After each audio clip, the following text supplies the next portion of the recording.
You open your banking app and immediately close it. Not because you're broke, but because you don't want to know. You have a rough idea where your money goes. Bills, food, a few subscriptions, some random spending here and there. Nothing crazy. Yet every month, your account somehow ends up lower than you expected. And you keep telling yourself, I'll get serious about money later. If you've ever avoided checking your finances because it felt uncomfortable or overwhelming, yeah, that's literally most people. I spend way too much time thinking about what happens after you track every dollar for 90 days. If you're someone who is stuck or stagnant about personal finance, make sure to hit the subscribe button and give this video a thumbs up if this helps you out. Here's the thing. Tracking every dollar sounds boring. It sounds restrictive. It sounds like something only obsessive finance nerds do. Most people assume budgeting and tracking will make life miserable. But what actually happens after 90 days of tracking your money is the opposite of what people expect. And honestly, it changes you in ways that have nothing to do with spreadsheets. Let's talk about it. First, let's challenge a common assumption right away. Most people think their financial problem is income. If I just made more, I wouldn't have to worry about this. But according to a survey by the Federal Reserve, over 60% of people earning above the median income still report financial stress. That tells us something important. The problem isn't just how much money you make. It's how invisible your money has become. When money is invisible, it controls you. Tracking brings it back into focus. Now, let's walk through what actually happens mentally and financially over 90 days. The first 30 days are uncomfortable. You start tracking every dollar. Coffee, groceries, gas, subscriptions, random Amazon orders you don't remember making. And at first, it feels almost embarrassing. You realize you're spending $200 a month eating out accidentally. You see $40 here, $60 there, $15 subscriptions you forgot existed. This is where most people quit, because awareness hurts. Psychologically, this is called cognitive dissonance. The discomfort we feel when our actions don't match our self-image. You thought you were pretty good with money. The data says maybe not. Now, you might be thinking, this just makes me feel guilty. Why would I want that? But guilt isn't the goal. Awareness is. Because here's what most people don't realize. You can't change what you refuse to see. After about 30 days, something interesting happens. The shock wears off. Your brain starts adapting. You're no longer surprised by where the money goes. You're just informed, and that's powerful, because information removes anxiety. In fact, studies in behavioral psychology show that uncertainty creates more stress than bad news.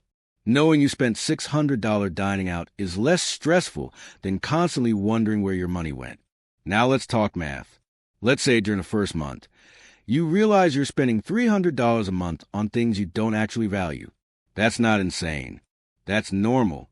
$300 a month is $3,600 a year. Invested at a modest 7% over 20 years, that single awareness gap costs you over $150,000.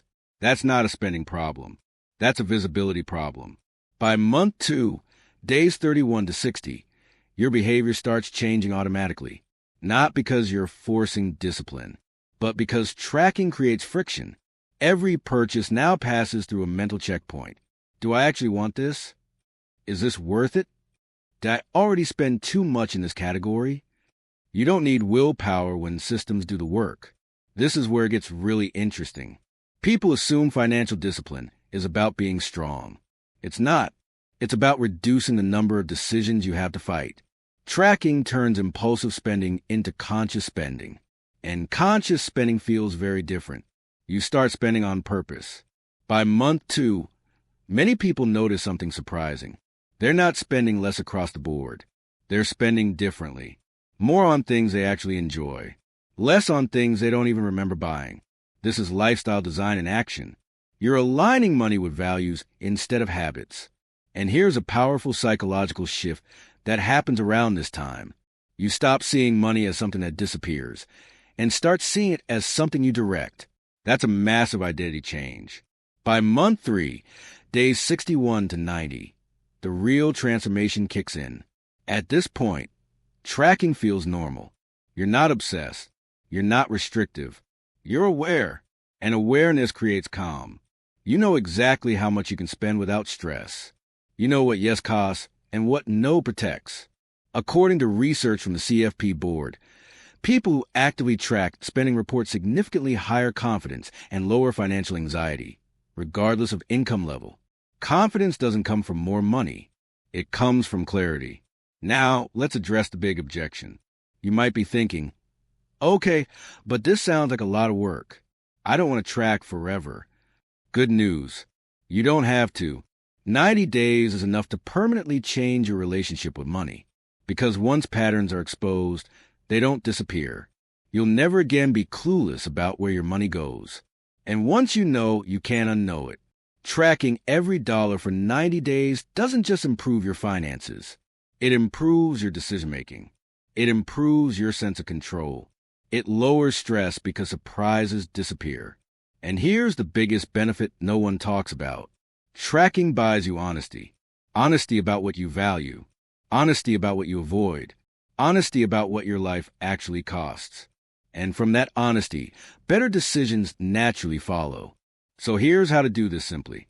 First, track everything. No judgment. Don't try to optimize yet. Just observe. Second, categorize broadly. Housing, food, transportation, lifestyle, saving, investing. Perfection isn't the goal. Consistency is. Third, review weekly, not obsessively. 5 minutes. That's it. Fourth, after 90 days, redesign, not restrict. Cut what doesn't matter. Fund what does. Automate the rest. Because the goal isn't to spend less. The goal is to spend better. Most people avoid tracking because they think it will take away freedom. In reality, it creates it.